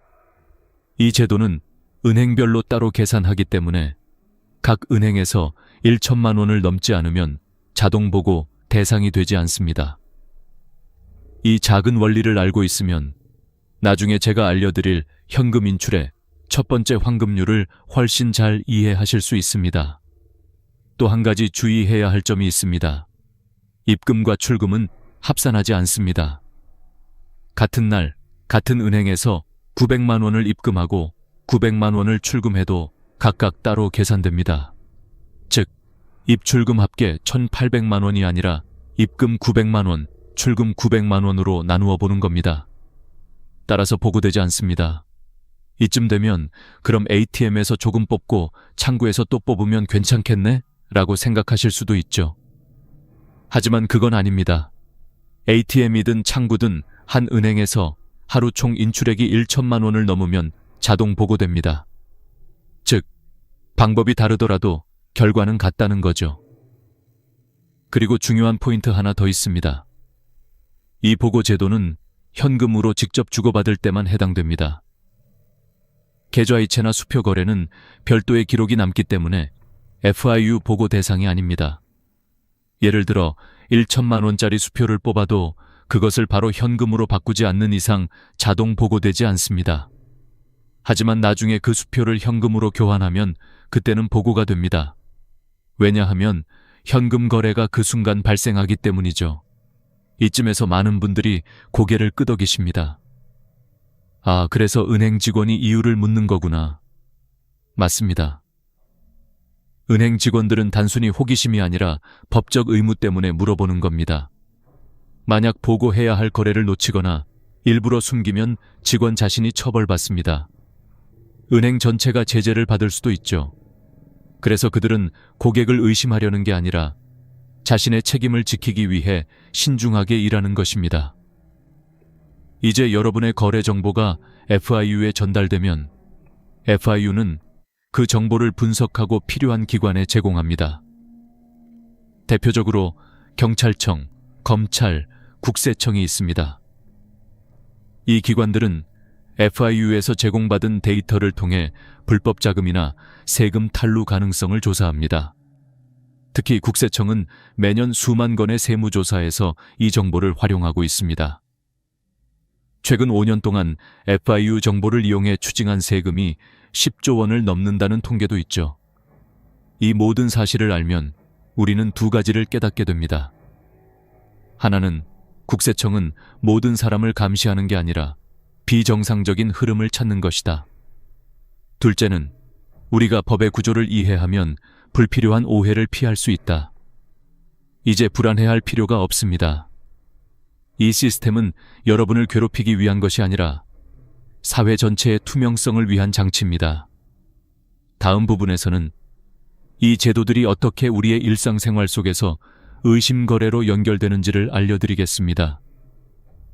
1천만 원을 넘지 않아도 보고되는 경우가 있다. 바로 그 숨은 함정, 의심거래 보고 제도에 대해 이야기해 보겠습니다. 여러분, 혹시 이런 생각 해보신 적 있으신가요? 그럼 나는 괜찮겠네. 1천만 원 넘지 않게만 인출하면 되는 거잖아. 아마 대부분 그렇게 생각하실 겁니다. 하지만 현실은 그렇게 단순하지 않습니다. 바로 여기 많은 분들이 모르는 의심거래 보고 제도라는 또 하나의 함정이 숨어 있습니다. 이 제도는 금액이 아니라 행동 패턴을 봅니다. 즉, 1천만 원을 넘기지 않아도 수상한 행동이라고 판단되면 그 즉시 보고 대상이 됩니다. 이걸 전문 용어로 STR, Suspicious Transaction Report 라고 부르죠. 은행 직원이 거래 내역을 보다가 이건 조금 이상한데? 하고 느끼면 FIU에 바로 보고할 수 있습니다. 자, 예를 하나 들어볼까요? 70대 박순자 할머니는 생활비와 손주 용돈을 따로 관리하시기 위해 매일 900만 원씩 인출하셨습니다. 하루도 빠짐없이 999만 원 밑으로만 말이죠. 나는 법 안에서만 행동하는 거야 하며 안심하셨습니다. 그런데 어느 날 국세청에서 연락이 왔습니다. 최근 현금 인출 패턴이 비정상적으로 반복되고 있어 조사 필요성이 있다. 할머니는 너무 놀라서 잠을 이루지 못하셨죠. 왜 이런 일이 생겼을까요? 은행 전산망은 단순히 금액만 보는 게 아니라 빈도와 패턴을 함께 분석합니다. 매일같이 900만 원씩 똑같은 금액을 인출한다면 누가 봐도 일부러 1천만 원을 피하려는 꼼수로 보일 수 있습니다. 이건 법적으로 쪼개기 인출이라 불리며 명백한 의심거래 패턴으로 분류됩니다. 은행 직원은 이런 패턴을 발견하면 FIU에 즉시 보고해야 합니다. 그게 그들의 의무이기 때문이죠. 그리고 여기서 중요한 사실 하나. 의심 거래는 금액이 적더라도 보고될 수 있습니다. 예를 들어 매일 100만 원씩 뽑지만 그 돈의 사용처가 불분명하거나 일정 주기로 반복되는 경우에도 보고 대상이 될 수 있습니다. 은행 직원은 고객의 연령, 직업, 소득 수준, 그리고 거래 패턴을 종합적으로 고려해서 판단합니다. 즉, 같은 900만 원이라도 누가, 어떤 목적으로, 어떻게 인출했는가에 따라 결과가 달라지는 겁니다. 제가 예전에 상담했던 75세 이만수 어르신의 경우도 비슷했습니다. 이 어르신은 자신이 모아둔 현금을 조금씩 나눠 자녀에게 직접 주고 싶으셨습니다. 그래서 매주 900만 원씩 인출해 현금으로 손에 쥐어주셨죠. 결국 한 달도 안 되어 국세청에 연락을 받았습니다. 이건 증여 의심 거래로 분류되었습니다. 정당한 부모의 마음이었지만 시스템은 그렇게 따뜻하지 않았습니다. 은행 직원 입장에서 생각해보면 이런 보고를 안 하면 오히려 처벌받을 수도 있습니다. 의심 거래를 보고하지 않으면 수천만 원의 과태료나 징계를 받을 수 있고 허위 보고를 하면 형사 처벌까지 가능하죠. 그래서 그들은 의심되는 거래를 보면 반드시 보고해야 합니다. 설마 나까지? 라고 생각하시면 안 됩니다. 누구라도 그 기준에 걸릴 수 있습니다. 이쯤 되면 아마 이런 질문이 떠오르실 겁니다. 그럼 나는 도대체 어떻게 해야 안전한 거야? 바로 그 부분을 이제 알려드리려 합니다. 불필요한 의심을 피하고 국세청의 오해 없이 현금을 현명하게 인출하는 방법, 즉 여러분의 평생 모은 돈을 안전하게 지키는 3가지 황금률입니다. 첫 번째 황금률은 아까 말씀드린 고액 현금 거래 제도를 영리하게 활용하는 겁니다. 하루에 한 은행에서 1천만 원이 넘지 않게 인출하되 여러 은행으로 나누어 거래하는 방식이죠. 두 번째는 인출 주기를 줄이고 일정한 패턴을 유지하는 것입니다. 셋째는 본인의 소득 수준에 맞는 금액만 인출하는 것. 이 3가지 원칙을 정확히 지키면 불필요한 의심도, 불안도, 세무조사도 피할 수 있습니다. 그럼 이제 다음 이야기에서는 실제 어르신들의 사례를 통해 이 황금률을 어떻게 적용할 수 있는지 보여드리겠습니다. 이건 단순한 이론이 아닙니다. 여러분처럼 평생 일하며 모은 돈을 지키기 위해 실천한 사람들의 생생한 경험담입니다. 귀찮더라도 알고 하면 마음이 편하다. 이 한마디가 다음 이야기를 여는 열쇠가 될 것입니다. 제가 오늘 말씀드릴 첫 번째 황금률은 아주 간단하지만 수많은 어르신들의 마음을 평안하게 만들어준 핵심 비법입니다. 바로 한 은행에 돈을 몰지 말고 여러 은행에 나누어 인출하라. 이 말이 단순한 장고회처럼 들릴지 모르지만 실제로는 세무조사를 피하는 가장 합법적이고 똑똑한 방법입니다. 앞서 말씀드렸듯이 국세청이 자동으로 감지하는 기준은 한 은행에서 하루 동안 1천만 원 이상 현금을 입출금했을 때입니다. 그러니까 예를 들어 여러분이 이번 달에 병원비나 생활비로 2천만 원 정도 현금이 필요하다고 해볼까요? 많은 분들이 이렇게 하십니다.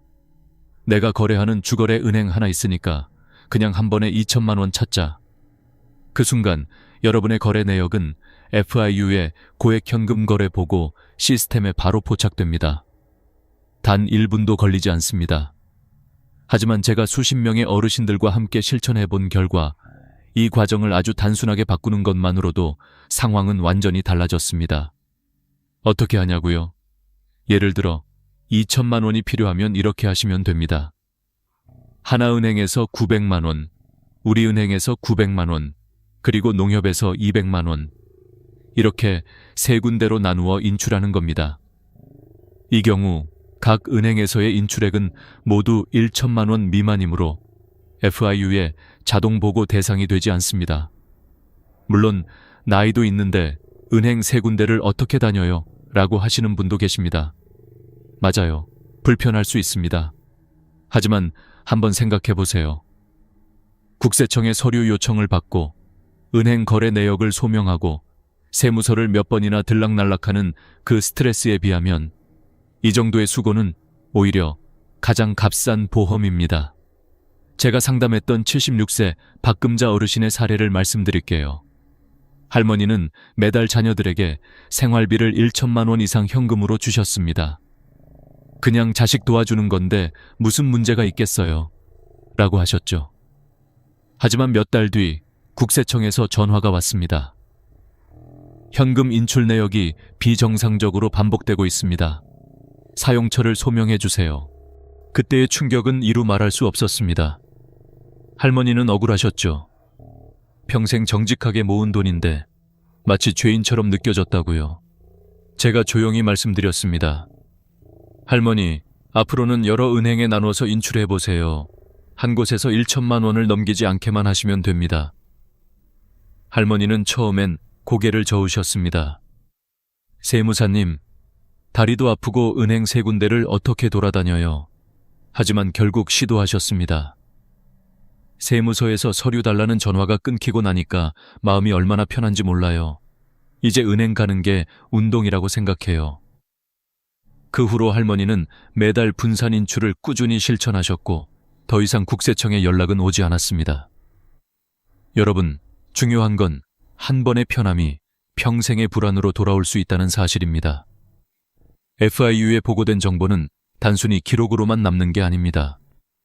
필요할 때 언제든 국세청, 경찰청, 검찰청으로 전달될 수 있습니다. 그렇기 때문에 한 번에 몰아서 인출하지 않기는 단순한 생활 습관이 아니라 여러분의 자산을 스스로 보호하는 지혜로운 행동입니다. 저는 이 원칙을 조용한 분산의 법칙이라고 부릅니다. 은행 세 곳만 적절히 활용해도 불필요한 시선과 조사에서 벗어날 수 있습니다. 게다가 요즘은 대부분 은행이 스마트폰 앱으로 간단히 현금 예약 인출을 지원하니까 창구에서 오래 기다릴 필요도 없습니다. 여러분의 평생 모은 돈은 여러분이 안전하게 마음 편히 쓰셔야 합니다. 세무조사 걱정 때문에 지갑을 닫고 손주에게 용돈 한 장 못 건네는 인생, 그건 너무 안타깝습니다. 조금의 수고로 불안을 지우고 스스로의 돈을 당당하게 쓸 수 있다면 그건 여러분이 반드시 선택해야 할 자유입니다. 이제 두 번째 황금률로 넘어가겠습니다. 빈도를 줄이고 규칙적으로 인출하라. 매일 조금씩 뽑는 습관이 오히려 위험하다는 사실 알고 계셨나요? 다음에서는 그 이유를 구체적인 사례와 함께 알려드리겠습니다. 이제 두 번째 황금률로 넘어가 봅시다. 자주 뽑지 말고 정해진 날에 규칙적으로 인출하라. 이건 제가 세무 상담을 하면서 가장 자주 드리는 조언 중 하나입니다. 왜냐하면 많은 분들이 모르는 사이에 습관적인 소액 인출이 오히려 국세청의 의심을 부르는 원인이 되기 때문이에요. 어르신들 중에는 이런 분들이 많습니다. 나는 하루에 필요한 만큼만 조금씩 뽑았으니까 괜찮아요. 한 번에 큰 돈을 찾으면 불안하잖아요. 맞습니다. 마음은 충분히 이해됩니다. 하지만 시스템은 그렇게 생각하지 않습니다. 매일같이 또는 이틀 간격으로 반복되는 현금 인출 패턴은 비정상 거래로 인식될 가능성이 높습니다. 그 이유는 간단합니다. 은행 입장에서는 이 사람이 도대체 왜 이렇게 자주 현금을 찾을까 하는 의문이 생기기 때문이죠. 제가 상담했던 김영수 할머니의 이야기를 해볼게요. 할머니는 시장에서 반찬 가게를 운영하셨습니다. 매일 새벽마다 장 보러 가시기 전에 은행에서 50만 원, 100만 원씩 현금을 인출하셨어요. 그날 필요한 재료비만 딱 찾았으면 깔끔하잖아요. 그런데 어느 날 은행 직원이 조용히 물었습니다. 할머니, 요즘 현금 인출이 너무 잦으신데 혹시 큰 거래 있으세요? 며칠 뒤엔 국세청에서 소명 요청이 왔습니다. 최근 현금 인출 빈도가 비정상적으로 높습니다. 할머니는 너무 억울하셨죠. 난 그냥 반찬 재료 사려고 매일 조금씩 뽑은 건데. 하지만 시스템은 감정이 없습니다. 그저 숫자와 패턴으로만 판단합니다. 매일 반복되는 인출, 이 비정상적인 현금 흐름, 그게 현실입니다. 제가 할머니께 말씀드렸습니다. 할머니, 이제 매일 뽑지 마시고요. 한 번에 1, 2주일치 필요한 금액을 정해진 요일에만 인출하세요. 처음엔 그럼 너무 많아서 불안해요 하셨지만 곧 익숙해지셨어요. 일주일에 한 번, 금요일 오전 10시. 그 시간만 되면 시장 보기 전에 딱 한 번 인출하셨습니다. 그 결과 이상 거래 알림도 사라졌고 국세청의 문의도 끊겼습니다. 할머니는 웃으며 그러시더군요. 이제 장사하면서도 마음이 편해요. 돈 쓸 때마다 긴장하지 않아도 돼요. 여러분, 여기서 중요한 건 패턴입니다. 금액이 아니라 리듬이에요. 우리 몸이 일정한 리듬으로 움직일 때 건강을 유지하듯 우리의 금융생활도 일정한 리듬으로 유지될 때 정상적으로 인식됩니다. 즉, 예측 가능한 규칙성. 이 핵심이에요. 갑자기 불규칙하게 인출하거나 매일매일 반복하는 건 위험 신호로 간주될 수 있습니다. 한 달에 한 번 혹은 격주에 한 번. 그 일정만 잘 정해두면 은행 직원도 이건 정기적인 생활비 출금이구나 하고 자연스럽게 받아들입니다. 예를 들어 이렇게 해보세요. 매달 1일 혹은 15일. 그날을 생활비 인출의 날로 정하는 겁니다. 한 번에 800만 원 혹은 900만 원 정도를 인출해두고 그 돈으로 병원비, 장보기, 손주 용돈까지 관리하시면 됩니다. 이렇게 하면 인출 횟수는 줄지만 사용의 편의성은 그대로 유지됩니다. 무엇보다 은행 시스템에서 여러분의 거래 패턴이 안정적으로 인식됩니다. 또 하나의 팁이 있습니다. 인출 시 반드시 용도 메모를 남기세요. 은행 창구에서 이 돈은 생활비로 사용할 겁니다. 혹은 병원비로 쓸 예정입니다. 라고 한마디 남기면 그 메모가 내부 기록에 남습니다. 나중에 혹시 소명 요청이 와도 이미 용도 확인이 된 거래로 처리되기 때문에 불필요한 조사를 막을 수 있습니다. 제가 만난 수많은 어르신들이 이 원칙 하나만 바꿨을 뿐인데 세무조사 걱정 없이 마음이 편해졌다고 말씀하셨어요. 그 이유는 단순합니다. 규칙적으로 예측 가능한 방식으로 움직이면 의심의 여지가 사라지기 때문이죠. 여러분도 오늘부터 이렇게 해보세요. 매일 조금씩 뽑던 습관, 한 달 1, 2회로 줄이기, 인출 요일과 시간을 고정하기, 인출할 때 용도 한 줄 메모 남기기, 이 세 가지만 지키셔도 국세청이 여러분을 정상적인 거래자로 인식하게 됩니다. 이제 세 번째이자 마지막 황금률로 넘어가겠습니다.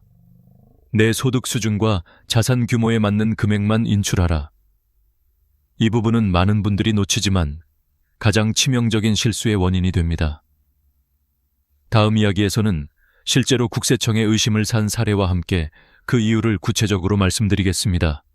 이제 마지막 세 번째 황금률입니다.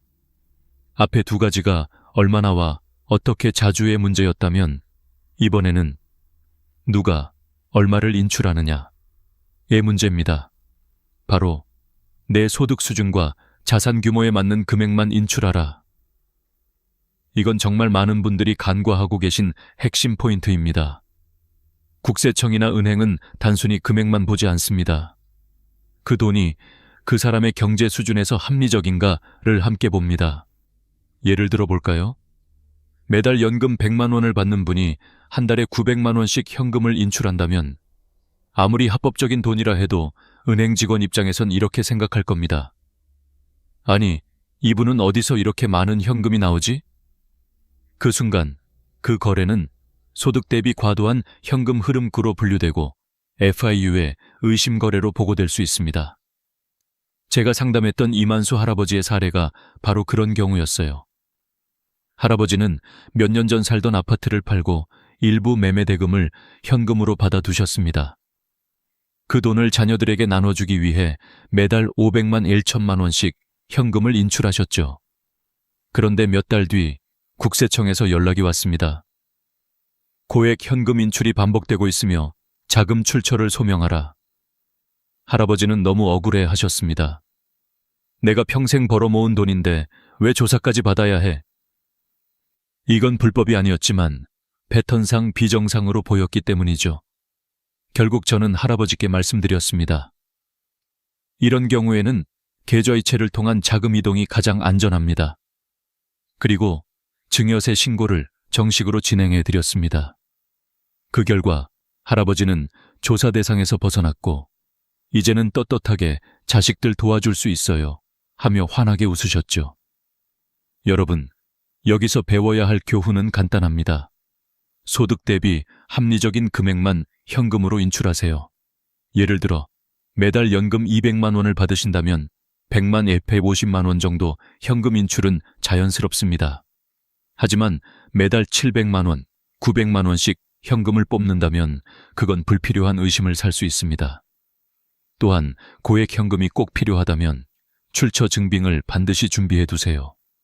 예를 들어 부동산 계약금이나 병원비처럼 큰 돈이 필요한 경우라면 부동산 매매 계약서, 병원 진료비 명세서 또는 현금 수입 증빙 자료를 함께 보관해 두는 겁니다. 이런 서류 하나가 세무조사를 막는 방패가 되어줍니다. 또 한 가지 중요한 포인트가 있습니다. 자녀나 손주에게 돈을 주실 때 절대 현금으로 건네지 마세요. 계좌이체로 보내고 증여세 신고를 함께 하라. 이게 가장 확실하고 안전한 방법입니다. 많은 어르신들이 현금으로 주는 게 전기죠. 하시지만 그 정이 나중에 세금 문제로 바뀌면 가족 간 오해가 생길 수 있습니다. 따뜻한 마음이 불필요한 부담이 되지 않게 기록을 남기세요. 제가 도왔던 전계자 할머니의 경우가 그렇습니다. 할머니는 손주 대학 등록금을 도와주려고 2천만 원을 현금으로 인출해 건네셨습니다. 그 후 3개월 뒤 국세청에서 연락이 왔습니다. 출처 불분명 현금 증여 의심. 할머니는 너무 놀라셨죠. 결국 저는 계좌이체 기록과 자녀 통장 입금 내역을 새로 만들어 제출했고 그제야 조사가 종결됐습니다. 아이고 세무사님, 다음부턴 그냥 계좌로 보내야겠어요. 그날 할머니는 고개를 끄덕이며 그러시더군요. 이처럼 현금 거래는 투명함이 생명입니다. 여러분이 아무리 정당하게 돈을 쓰더라도 기록이 없으면 시스템은 그것을 의심으로 인식합니다. 그러니 언제나 보이는 흔적을 남기세요. 마지막으로 정리해 볼까요? 오늘 말씀드린 현금 인출의 3가지 황금률 꼭 기억하세요. 1. 한 은행에서 1천만 원 이상 인출하지 말고 여러 은행으로 나누기. 2. 인출 빈도를 줄이고 규칙적으로 정해진 날에만 인출하기. 3. 내 소득 수준과 자산 규모에 맞는 합리적 금액만 인출하기. 이 3가지만 지켜도 국세청의 의심을 받을 확률은 거의 제로에 가깝습니다. 여러분의 평생 모은 돈, 여러분의 손으로 지키셔야 합니다. 세무조사보다 더 무서운 건 괜히 걸릴지도 모른다는 불안감입니다. 그 불안이 여러분의 마음을 병들게 하니까요. 오늘부터라도 이 황금률을 기억하고 실천해 보세요. 여러분의 통장은 더 이상 불안의 상징이 아니라 평안의 증거가 될 것입니다. 그리고 혹시라도 어려운 부분이 있다면 전문가와 상의하세요. 한 번의 상담이 수년간의 걱정을 덜어줄 수 있습니다. 다음 영상에서는 여러분의 자산을 안전하게 전달하는 법, 즉 증여와 상속의 실수 없는 절세 전략을 다루어 보겠습니다. 놓치지 않으시려면 구독과 알림 설정을 꼭 눌러주세요. 여러분의 평안하고 당당한 노년을 진심으로 응원합니다.